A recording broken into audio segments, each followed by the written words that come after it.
الرجیم بسم اللہ الرحمن الرحیم قل ان کان للرحمن ولد فأنا اول العابدین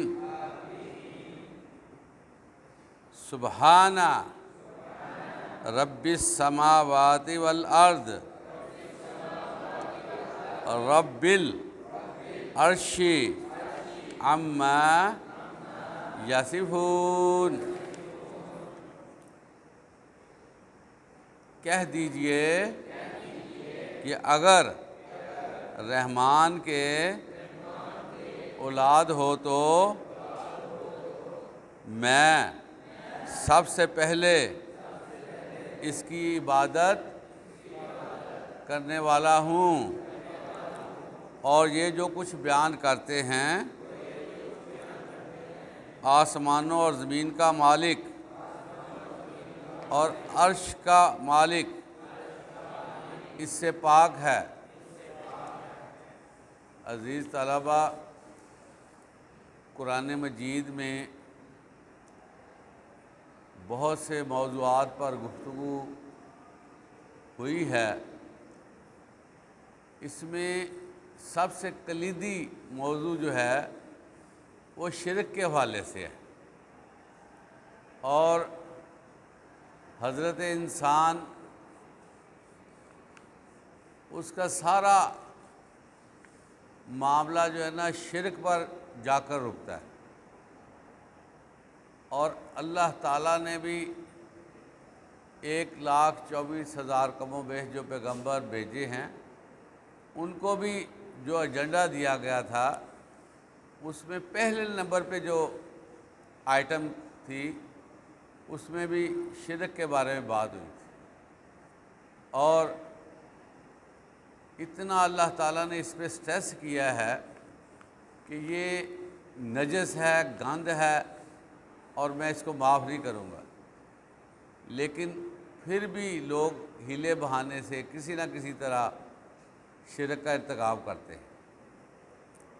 یہاں پر یہ بات اہل کفر کہہ رہے ہیں کہ اللہ بھی اولاد رکھتا ہے، جیسے فرشتوں کو اللہ کی بیٹیاں کہا گیا، تو اس کا جواب اللہ کی طرف سے یہ آ رہا ہے، اے نبی اکرم صلی اللہ علیہ وسلم ان کو فرما دیجئے کہ اگر اللہ کی اولاد ہوتی تو صاف ظاہر ہے کہ اولاد جو ہوتی ہے نا وہ باپ کے قائم مقام ہوتی ہے۔ جو ہی باپ فوت ہوتا ہے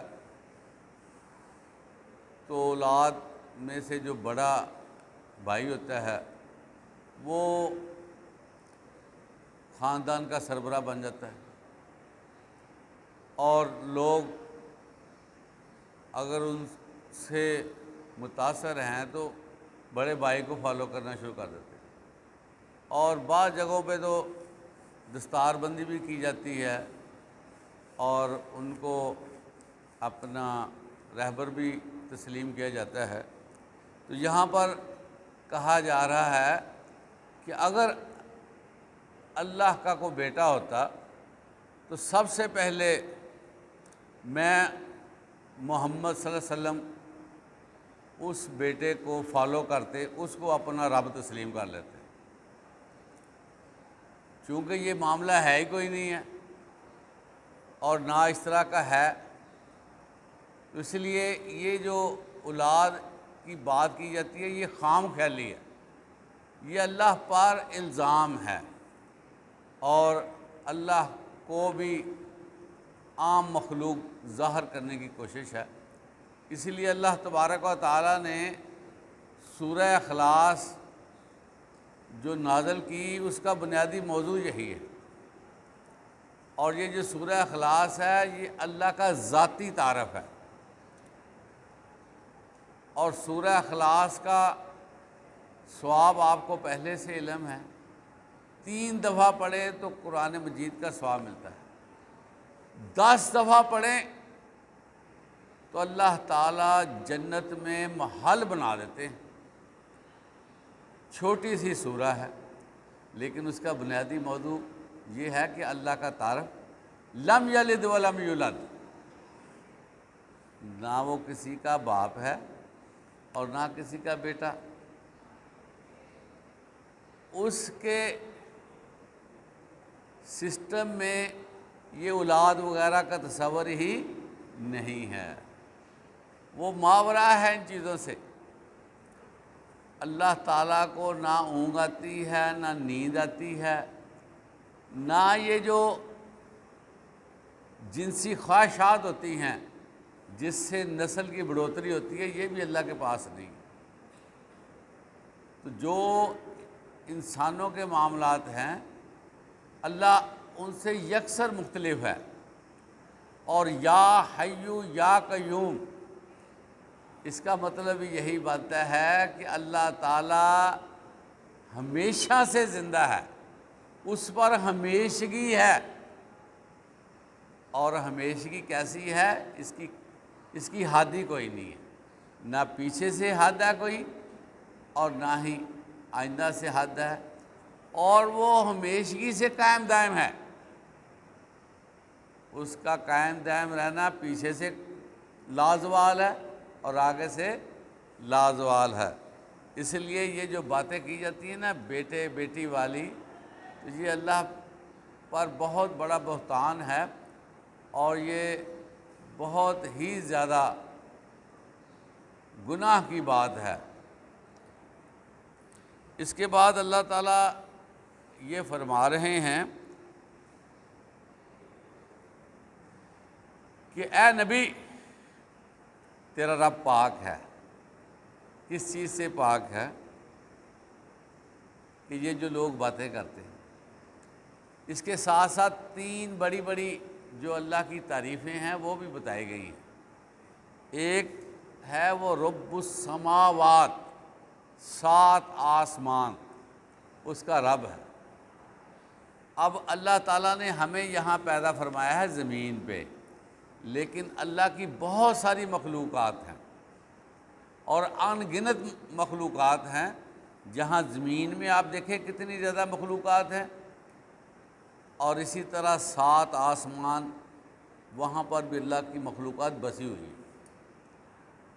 اور آسمانوں کے مقابلے میں ہماری زمین کا حجم ایک چنے کے دانے کے برابر بھی نہیں ہے، پتہ آپ کو؟ اتنا تھوڑا حجم ہے ہمارا زمین کا، اور 7 آسمان کا اللہ رب ہے۔ اتنے فرشتے ہیں اللہ تعالیٰ کے جو اس کے عبادت گزار ہیں کہ جگہ نہیں ہے۔ اتنے فرشتے جو ہیں اللہ تعالیٰ نے پیدا کیے ہیں جو اس کی عبادت کر رہے ہیں، اور دیگر مخلوقات ہیں۔ تو اللہ تعالیٰ فرما رہے ہیں کہ ان چیزوں سے اللہ تعالیٰ ماورا ہے۔ اور عزیز طلبہ، جب تک ہمارے تصورات، ہمارے اعتقادات، ہمارے ایمانیات ایسے نہیں بنتے جس طرح قرآن کہتا ہے، ہمارا کوئی عمل قابل قبول نہیں ہے۔ یہ تھوڑا سا ذہن میں رکھیں۔ جب ہم مسلمان ہو گئے ہیں نا، مسلمان پیدا ہو گئے ہیں، ہمارے اندر ایک خصوصیت کا پیدا ہونا بڑا ضروری ہے، وہ ہے ریسرچ کرنا۔ ریسرچ کے بارے میں ہمیشہ تیار رہنا، یہ مسلمان کا خاصہ ہے۔ جو بندہ ریسرچ نہیں کرے گا نا، پھر لوگ اس سے فائدہ اٹھا کر اس کے دماغ میں فریکشن پیدا کر دیں گے، دراڑ پیدا کر دیں گے، کنفیوژن پیدا کر دیں گے، کیونکہ عزیز طلبہ، یہ جو نوسر باز ہے نا، نوسر باز، یہ آپ کے دائیں بائیں آگے پیچھے ہر وقت موجود ہوتے ہیں، یہ ذہن میں رکھیں۔ ذرا سا آپ گھر سے باہر نکلیں، نوسر باز آپ کو ملیں گے آپ کی جیبیں خالی کروانے کے لیے، آپ سے فراڈ کرنے کے لیے۔ جس لیول کا بندہ ہوتا ہے اس لیول کا فراڈ اس کے ساتھ ہوتا ہے۔ سب سے زیادہ نوسر بازی دین میں ہوتی ہے، سب سے زیادہ فراڈ دین کی بنیاد پہ کیا جاتا ہے، لوگوں کے ایمانیات کا کباڑہ کر دیا جاتا ہے، چھوٹی چھوٹی بات پہ ایسی عادات میں ڈالا جاتا ہے کہ بندہ ایمان سے ہاتھ دھو بیٹھتا ہے۔ بندہ کہتا ہے میں بہت اچھے کام کر رہا ہوں، لیکن اس کے پلے ایمان نہیں ہوتا۔ تو ایسے نوسر باز لوگوں سے ذرا الرٹ رہنا چاہیے، جو ہمیں دین کی پٹری سے اتارنے کی کوشش کرتے ہیں، اور اس کے لیے واحد سہارا ہمارا قرآن ہے اور آپ صلی اللہ علیہ وسلم کی سیرت طیبہ ہے، احادیث صحیحہ ہیں۔